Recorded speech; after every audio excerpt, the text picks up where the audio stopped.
Hello, my lovey. Welcome to another podcast with ZFG Living Podcast! Exclamation point, because I am that extra. So this week I am delighted to be with amazing person, Jay Miller, who has written a killer book, is just an accomplisher and an achiever and a doer. And what I want to talk about with Jay today, could you please introduce yourself to the audience, and then I'll introduce the topic that I'm on to. Got it. Perfect. So first of all, thanks for having me on your show. Introduce it myself. Let's say I'm a author, veteran, motivational speaker, and I'm a multiple Guinness World Record holder. I basically talk to people about mindset. I don't care what walk of life it is that you're on, what your past is. There's a key takeaway from things that you have overcame in your life Mm-hmm. that have become this unstoppable force that you can tap into anytime you decide. So that's who I am in a nutshell. Purpose driven, help people, but yeah, I don't play, not at all. So I love it. I love it. I love it. As my peeps know, I am all about mindset, overcoming the bullshittery of things that have happened to us and transmuting all of that so that we don't see our world through the lens of the traumas. And I right. think, that's what you and I are both all about. And so in your book, which I adore, can you please share? I see your link tree, Veterans Lead the Way. Holla. Thank you so much for your service.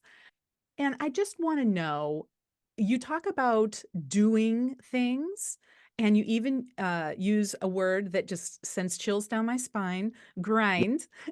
What is the juxtaposition between doing and hustling and going and, ticking off the list and just, especially in the US, we are just all about what you do, right? That's the first question. What do you do for a living?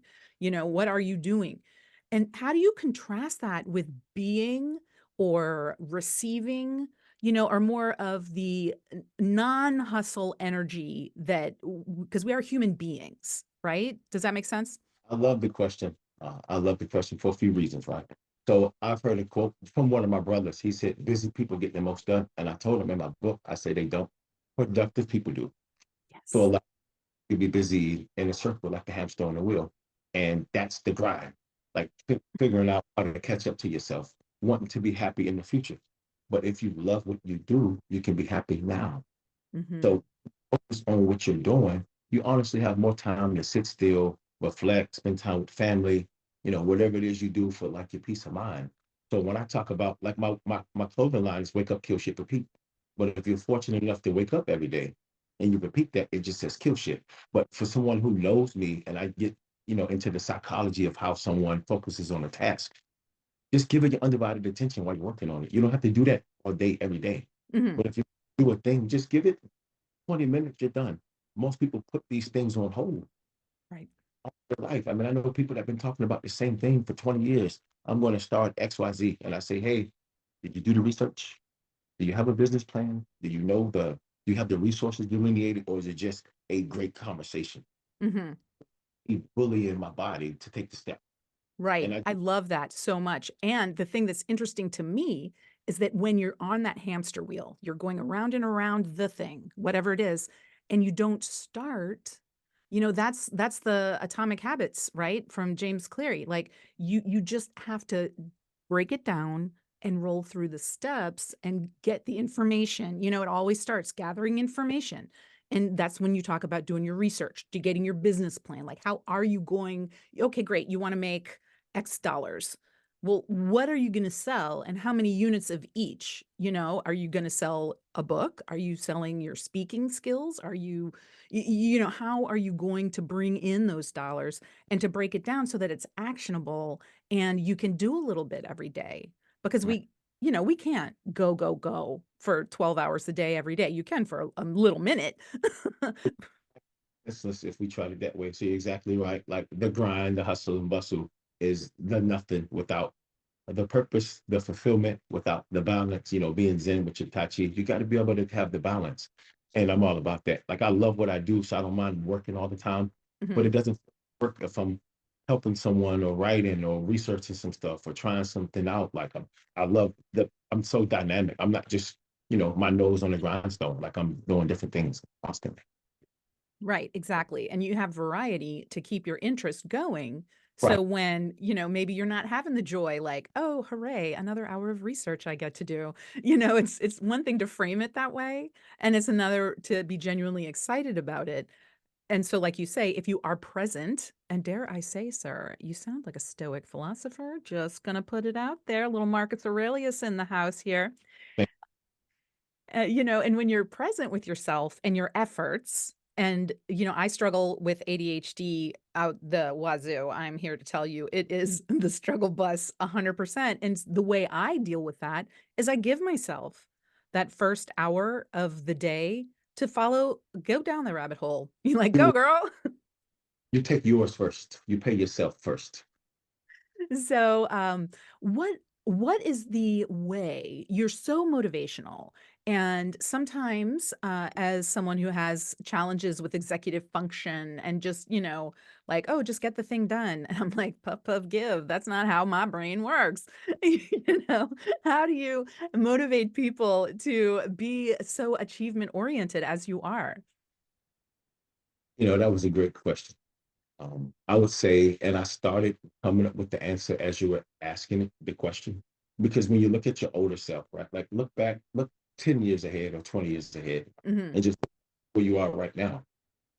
You may realize when you reflect, like if you can talk to that person, like man, you're as good as you're ever going to be at this moment. Like you're not going to get younger than you are now. You're not getting any healthier. You're not getting any more able-bodied. Like get rid of those distractions. He would like you to he or she would like you to capitalize on that opportunity. Mhm. It's 400 seconds in a day. So I tell people, if you're serious, then jump on it. And then if you're not serious and it just feels good to talk, just have the conversation. But if you really want it, if it's something that you want more than anything on this planet, get rid of Netflix. Cut off the whatever it is that's distracting you for just a small amount of time. Mhm. Give it yourself some of your focus, energy, and undivided attention to just get it done. Just think about, where you would be in the future if you did not do the thing that you called it. Like this is my first time doing this, your air quotes, but think of where you would be if you didn't do it. Look at how much better your life would be in the future if you said, you know what, this discipline of programming my subconscious mind to take action to create these healthy habits is going to benefit me in a way that I could not imagine just by doing what I do, because it's not what you get by doing what you do, it's who you become in the process. So you become this disciplined, flexible, not go, go, go, grind all the time person, but hey, when I go to the gym, I'm writing my book. When I Mhm. wake, I'm going to make my bed. When I go running and I get home, I'm going to wipe off my car, make some calls as I'm doing it. So that being willing to do it for these small amounts of time, it's going to help you on a grand scale over time. Absolutely, absolutely. Excellence is habits, definitely. And I also love that you're connecting into the bigger why. I always tell my clients, like, identify your why, emotionally connect with that when you're needing to motivate yourself, because knowing who you're going to help or who you'll serve or, how you're impacting, with your products, with your services, with your speeches, with your voice, your bearing, you just who you are as a person, that's gonna carry you through the times when you're just like, "Oh, I'm doing this But again." it's not going to feel like work when you know that you're doing it for, that overarching higher level purpose. It's not going to feel like work.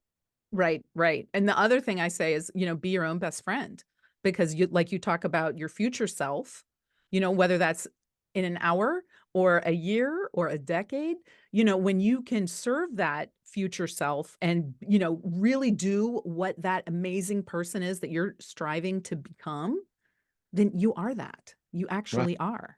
And when I show up and I see people not wanting to talk to each other, no one smiling, everybody seems to be a little downtrodden. And I'm like, they need more like they need to understand that, they have life in them right now. They have power to change now for the next second. They can change everything about their existence Mhm. now.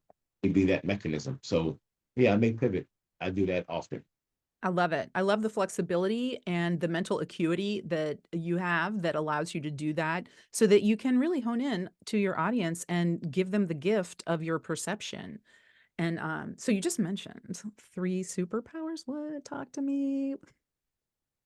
So, in my opinion, you have three superpowers, right? You have your confidence and your belief in yourself to accomplish anything.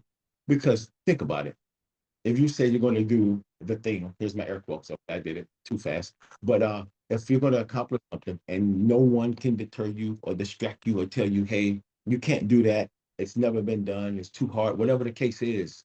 But if you're going to do it no matter what and you're not going to relent, you're going to accomplish it. The belief in yourself to accomplish something and to not relent is one of those superpowers.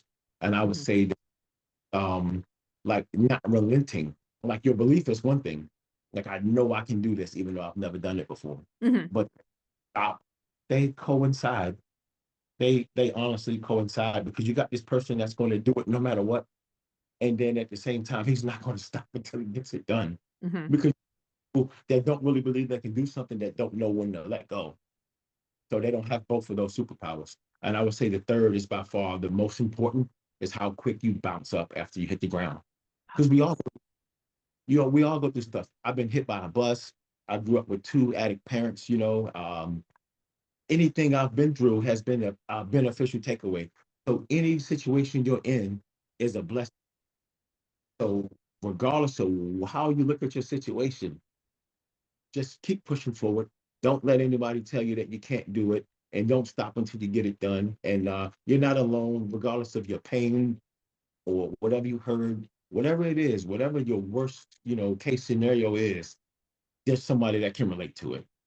I had so many things happen to me just in general, and I just keep fighting. I just don't stop. I just don't mind the fight. It's going to be a fight, but it's worth it at the end of the day.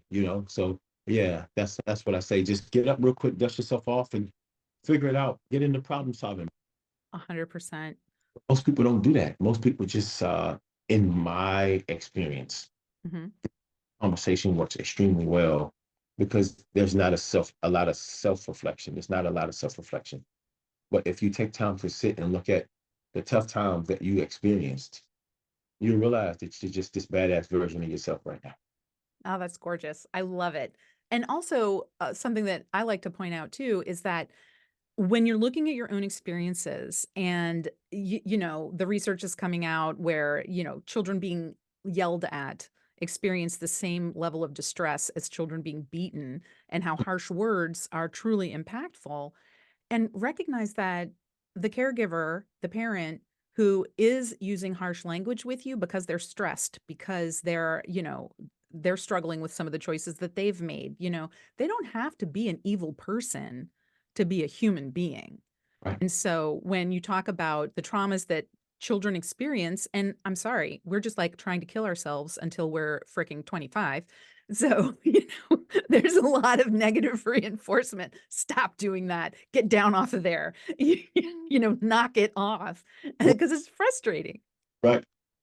You know, and I think I have had the experience with clients that they struggle to recognize the times that have been stressful to them or, formative memories of feelings of worthlessness, because their parents were good or their, teachers were good. And I'm like, okay, they can be. And you're also a child and you're going to misinterpret whatever's happening. Their voices are raised because you are endangering yourself. But, children being the little egomaniacs we are, we're going to think it's because we're bad. What is your process for focusing and getting grounded and so that you can be perceptive to what the vibe is in the room? What I'll do is I'll sit still. You know, I can't help but to analyze. I mean, it's just one of the things that happens with me. Like, the first thing I do is I just take a look at the mannerisms, the body language, the conversation. When you got a bunch of people together that want to be around each other, it's normally a little noisy. There's Mhm. normally a lot of motion. There's a lot of activity. There's a lot of conversations happening simultaneously. And when you see it's pretty much a dead room, no one in there really wants to be around the other people that they're with. So I just to pay attention, and you pick up so many subtle cues. Mhm. You pick up so many subtle cues, and yeah, it just normally works with me just being willing to listen more than I talk and just pay attention. It always hit me. It has never felt me. I love it. This has been an absolute joy, and I will still struggle with whether I'm supposed to call you Jay or Johnny, and hopefully I didn't mess up during the You just podcast. You did not. You did not. Okay, good, good, good, good, good. Well, it was been super fun, and I look forward to talking to you again soon. Okay. I love talking to you. I mean, you got my number. You can always reach out. We can talk on podcasts. I mean, if you ever need me for anything, it's Kick done. ass. All right, let's party. That's part All right, cheers. of it.